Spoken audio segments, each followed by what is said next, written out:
School ছুটির আগ মুহূর্তে তারা কখনোই বুঝতে পারেনি যে তারা আজকে মারা যাবে। আমরা মূলত এটাকে দুর্ঘটনা বলবো না, এটাকে হত্যাকাণ্ড বলবো।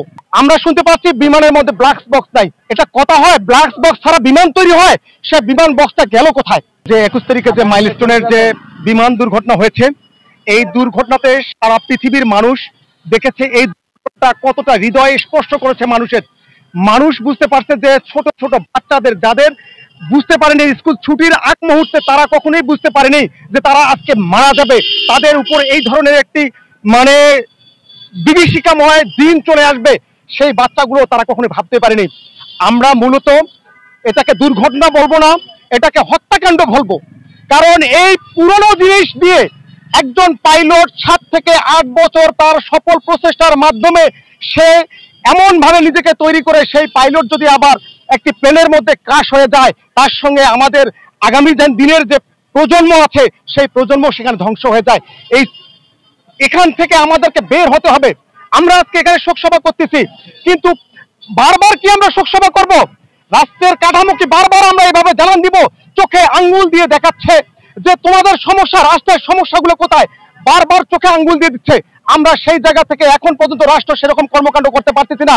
আমাদের মূল কথা হচ্ছে এ পর্যন্ত যতগুলো বিমান দুর্ঘটনা হয়েছে সবগুলোই আমরা পূর্ণাঙ্গ তদন্ত পাইনি। কোন কারণে তদন্ত কি এই বিমানটা ক্রাশ হচ্ছে? আমরা শুনতে পাচ্ছি বিমানের মধ্যে ব্ল্যাক বক্স নাই। এটা কথা হয় ব্ল্যাক বক্স ছাড়া বিমান তৈরি হয়, সে বিমান বক্সটা গেল কোথায়? সে বিমান বক্সটা গেল কোথায়? এবং যিনি পাইলট ছিলেন তিনি যখন ওই বিমানে উঠছেন তার চেক আপ করার কথা ছিল 2 জন। তার ওখান তিনি নিজে চেক আপ করবেন এবং ওনার দ্বারা যে নেভিগেশন ছিল বিমান বাহিনীর যে কর্তৃপক্ষ ছিল তাদের সেখানে চেক আপ করার কথা ছিল, সে রিপোর্ট কোথায়? আজকে এই রিপোর্ট আমাদের সামনে নেই। আজকে এই পতিত সরকার আওয়ামী লীগ এই ঘটনাকে নিয়ে আবার নতুন রং ছোঁয়াচ্ছে। আজকে আমাদের ঘর পড়া যাচ্ছে, সেখানে আবার আওয়ামী লীগ এসে আলু পড়া দিচ্ছে। এই যে দুর্বৃত্তের রাজনীতি বাংলাদেশে চলতেছে, এই রাজনীতি থেকে আমাদেরকে বের হতে হবে। যতক্ষণ পর্যন্ত না আমরা এই রাজনীতি থেকে বের হতে পারবো, ততক্ষণ পর্যন্ত না আমাদের এই কর্মকাণ্ড সামনের দিকে আরো এগিয়ে যাবে, আরো অনেক মায়ের বুক খালি হয়ে যাবে, আরো আমাদের অনেক প্রাণপ্রিয় শিক্ষককে হারাবো।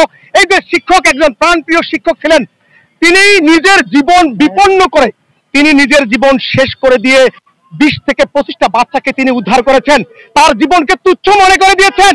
তারপরেও তিনি আমাদের এই শিশু সন্তানদেরকে বাঁচাতে পারেননি। মূল উদ্দেশ্য হচ্ছে রাষ্ট্রকে জবাব দিতে হবে, কেন বারবার এই ধরনের ঘটনা ঘটতেছে, কেন রাষ্ট্র সেফটি দিতে পারতেছে না, সাধারণ মানুষের জীবনযাত্রার জন্য সাধারণ সেফটি দিতে পারতেছে না।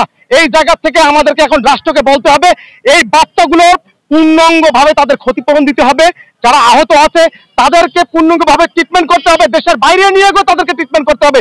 যদি এটা সম্ভব না হয় তাহলে আমরা এর জন্য পরবর্তীতে আরো পদক্ষেপ নেব। ধন্যবাদ।